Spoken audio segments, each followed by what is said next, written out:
Hello, it's Weston Hacker once again, and I'm going to be going over a couple methods to actually keep your credit information out of huge breaches.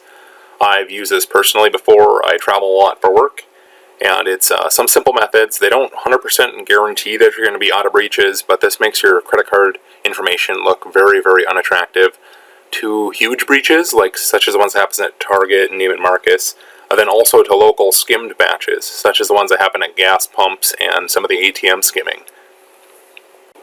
How this works is we're going to take your primary credit card and a blank credit card, and we're going to make it look like it's a worthless gift card that most likely has no or little balance on it, and it's usually ignored by criminals. I'll go into some of the methods of how to obtain the actual hardware needed to do this, how to resell the hardware after you're done, and how to actually procure the next step. So what you're going to want to do is you're going to go to Amazon or to eBay and actually look up what's called an MSR 605. It's a magstrip credit card reader, writer, and encoder. And basically, once you obtain this item, you'll be able to resell it after you're done writing your credit card information to it. Usually you'll lose about $15, and these things are definitely fun to play with. I would recommend keeping it.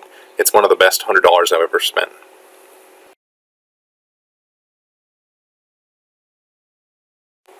So once you receive your card reader in the mail, you're going to want to actually install it. And after you've installed the software, you're going to want to plug the device in. And once it's done, it'll pop up a password dialog box, and you just hit OK, and it's just accepting that you set a new password or nothing. So after you're done with that, hit the read button, and then swipe the card 2 times, and it should pull up your account information. This is fake card information that I've rewritten, so don't try entering it on any web pages. So basically, after you read your data, I'm going to show you how to actually write the data after you change the text in the data. So you're going to want to open Notepad because it doesn't actually let you enter characters because of a glitch in the way that the MSR is actually interfacing with its serial driver. So you're going to want to grab all that track 1 data that has your name in it, and then you're going to paste it into a text document, modify it, and then paste it. After you've selected the entire text, you're going to want to actually capture or select the entire text and then right-click and paste that into the actual data field, which is track 1 data, after you've already modified the name of it to gift card or Merry Christmas. The next step of it is to actually write the card. So you're going to want to take one of those blank white cards that came with the device, and you're going to want to actually hit the write button, and then you're going to swipe the card about 3 times. This will make sure that it actually lasts long and it doesn't fade after a couple months, and it will write. And now when your card is swiped at a point of sale terminal or at an ATM, it'll show up as gift card or valued customer or whatever other information you've put in there. Next, I'm going to go into what an actual bank identification number is. This is a second method of actually defending yourself. So a BIN is the actual first 6 digits on a credit card, and this tells the actual issuer where the card was issued from.